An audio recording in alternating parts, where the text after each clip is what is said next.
Good morning. Welcome to Bioseekers and today is my first class और मैं आप लोगों को एक बहुत ही इम्पोर्टेंट टॉपिक के बारे में डिस्कशन करने जा रही हूँ and the topic is the fundamental unit of life. So let's start. First of all, the fundamental unit of life is what? Cell. तो हम लोग सबसे पहले बेसिक इंट्रो करेंगे सेल के बारे में कि सेल एटलीस्ट है क्या और उसको डिस्कवर किसने किया था। तो फर्स्टली इसको डिस्कवर किसने किया था? तो रॉबर्ट हुक ने किया था। किसने किया था? रॉबर्ट हुक ने किया था। और कब किया था? तो 1665 में इन्होंने डिस्कवर किया था। किसके हेल्प से किया था? तो इन्होंने एक प्रिमिटिव माइक्रोस्कोप की हेल्प से उन्होंने डिस्कवर किया था सेल को। किस पे किया? तो कॉर्क स्लाइस पे किया था। फर्स्टली हम लोग जानेंगे ये कॉर्क स्लाइस है क्या। तो कॉर्क स्लाइस एक सबस्टांसेस है जो कि पेड़ के छाल मतलब बार्क ऑफ ट्री से मिलता है। उन्होंने देखा कि ये कॉर्क है जो एक हनी कॉम लाइक स्ट्रक्चर है। दैट मीन्स हनी का जो घर होता है उसमें छोटे छोटे बॉक्स कंपार्टमेंट होते हैं। वो उन्होंने देखा कि ये छोटे छोटे बॉक्स को एक मतलब सेल की तरह दिख रहा है, तो उन्होंने एक नाम दे दिया कि ये छोटे बॉक्स सेल कहलाते हैं।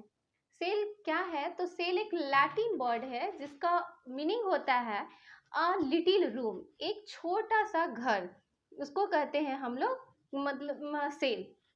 अब हम लोग डिस्कशन करेंगे कि न्यूक्लियस क्या है। तो न्यूक्लियस हम लोग देखेंगे कि एक सेल ऑर्गेनल्स है, लेकिन इसका डिस्कवर हम लोग पहले जान लेते हैं। तो न्यूक्लियस की डिस्कवरी रॉबर्ट ब्राउन ने 1831 में किया था। देन प्रोटोप्लाज्म भी एक सेल ऑर्गेनल्स ही हैं। उन्होंने इसकी डिस्कवरी परकेंजी जो 1839 इसमें किया था। अब प्रोटोप्लाज्म है क्या? तो प्रोटोप्लाज्म एक फ्लूइड सबस्टांसेस है सेल का। सेल होगा तो सेल के अंदर बहुत सारे सेल ऑर्गेनल्स एंड फ्लूइड होंगे, तो वो प्रोटोप्लाज्म उसके फ्लूइड सबस्टांसेस है। देन आफ्टर हम लोग देखते हैं कि सेल थ्योरी किसने दिया। तो सेल थ्योरी हमारे दो साइंटिस्ट स्वीडन जो 1838 एंड स्वान जो 1839 में डिस्कवर किया था, सेल थ्योरी दिया था। डिस्कवर क्या मतलब सेल थ्योरी दिया था। उन्होंने कहा कि all the plants and the animal are composed of cells and the cell is the basic unit of the life, और basic unit of the life है ये।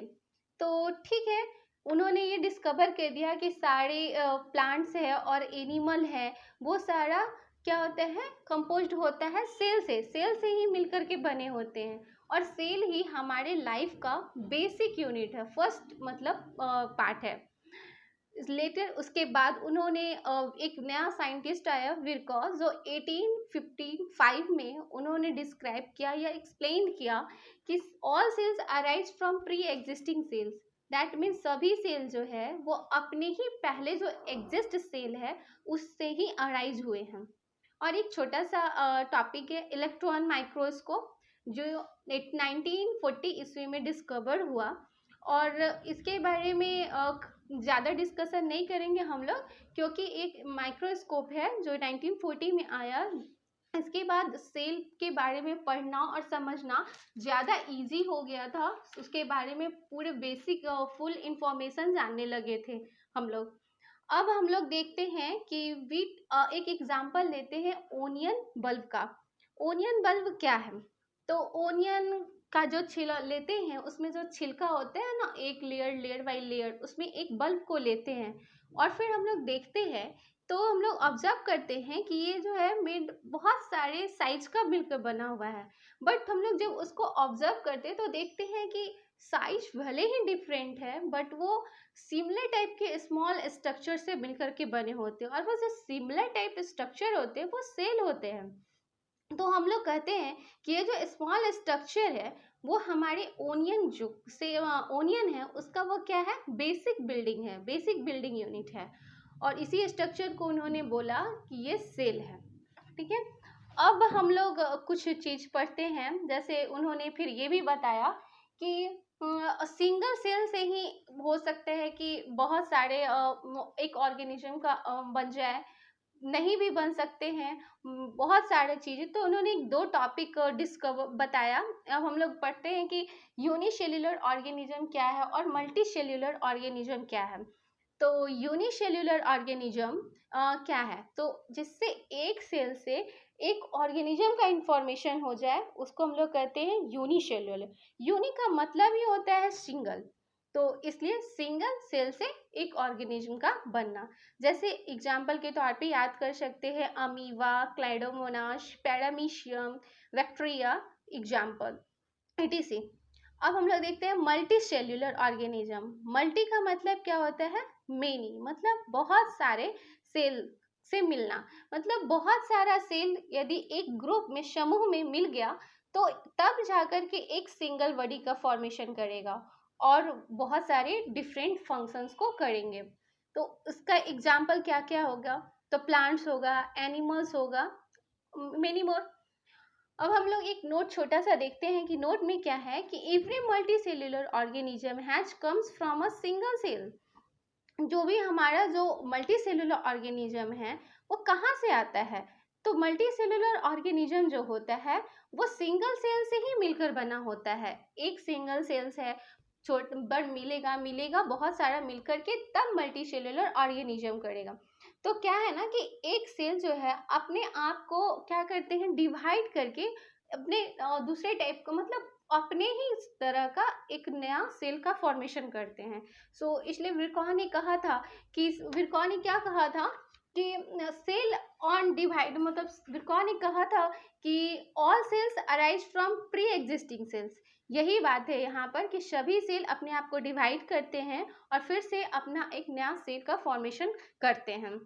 अब यहाँ कहते हैं कि देखते हैं हम लोग कि कुछ बहुत सारे सेल्स है दिए हुए, यहाँ पर बहुत सारा सेल्स है। तो हम लोग देखना चाहेंगे कि क्या सारे सेल एक जैसे होते हैं या फिर उसके कुछ शेप्स होते हैं, साइज होते हैं।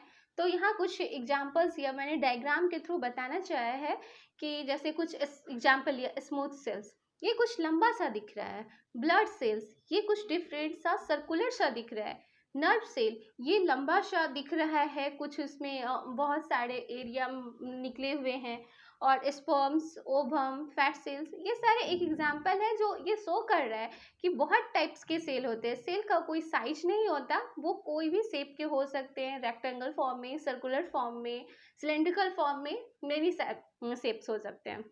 और ये शेप ही वो डिसाइड करता है, वो शेप है, साइज है, वो रिलेट करता है स्पेसिफिक फंक्शन से। जैसे देखो फैट सेल्स है, फैट सेल्स क्या होते हैं, ये राउंड राउंड सा दिख रहा है तो वो मिलकर के क्या करता है, फैट सेल का फॉर्मेशन करते हैं जो मोटापे में मतलब इंक्रीज करने में ये हेल्प करता है। अब है हम लोग क्या करते हैं ना कि देखते हैं कि जैसे लिविंग सेल्स है, लिविंग सेल्स है तो उसको हम लोग परफॉर्म करता है, बहुत सारे हमारे बॉडी में फंक्शंस होते हैं। हम लिविंग सेल्स में तो बहुत सारे फंक्शन होते हैं। तो बेसिक फंक्शंस जैसे कि हम लोग में बॉडी में बहुत सारे फंक्शन में डाइजेशन करना है, सर्कुलेशन करना है, तो ये अलग अलग सेल्स होते हैं जो एक डाइजेशन का वर्क करता है, एक सर्कुलेशन का वर्क करता है। तो क्या करते हैं, स्पेसिफिक फंक्शन के लिए स्पेसिफिक टाइप ऑफ सेल्स होते हैं। तो क्या हमारे सेल्स सिर्फ सेल होते हैं जो इतने सारे फंक्शंस करते हैं, नहीं, हमारे बॉडी में सेल्स के अंदर बहुत सारे सेल्स ऑर्गेनल्स होते हैं जो डिफरेंट टाइप के फंक्शंस को करते हैं। अब हम लोग देखते हैं कि सेल ऑर्गेनल्स क्या है आखिर। तो सेल ऑर्गेनल्स जो वही है जो हमारे बॉडी में नए चीज़ों को फॉर्मेशन करना, वेस्ट मटेरियल को बाहर निकालना, ये सारे सेल ऑर्गेनल्स का काम होता है। सेल ऑर्गेनल्स ये स्पेसिफिक फंक्शंस करता है, ठीक है। अब ये से सेल ऑर्गेनल से सारे काम होते हैं। अब ये सारे ऑर्गेनल्स जो होते हैं जब एक साथ कंस्टिट्यूट करते हैं तो बेसिक यूनिट वर्क करते हैं, उसको हम लोग कहते हैं सेल। सो हम लोग देख लिए कि फाइनली हम लोग देखें कि सेल क्या है, उसका डिस्कवर कैसे कब हुआ था, यूनिसेल्युलर ऑर्गेनिज्म क्या है, मल्टीसेल्युलर ऑर्गेनिज्म क्या है, उसके कुछ एग्जांपल्स देखे और कैसे वर्क करता है, और सेल ऑर्गेनल्स क्या है। तो सेल ऑर्गेनल्स कुछ नहीं, सेल ऑर्गेनल्स सेल के अंदर बहुत सारे छोटे छोटे कंपोनेंट्स होते हैं जो डिफरेंट फंक्शंस को करते हैं। हमारे बॉडी के बहुत सारे फंक्शंस लिविंग ऑर्गेनिज्म को करते हैं। तो हम लोग नेक्स्ट नेक्स्ट टाइम देखेंगे कि आखिर सेल ऑर्गेनल्स में क्या क्या आते हैं जो हमारे बॉडी को ये फंक्शंस करते हैं, जो हमारे बॉडी के डिफरेंट टाइप को फंक्शंस को करते हैं. So thank you, and please like, share, subscribe my channel. Thank you.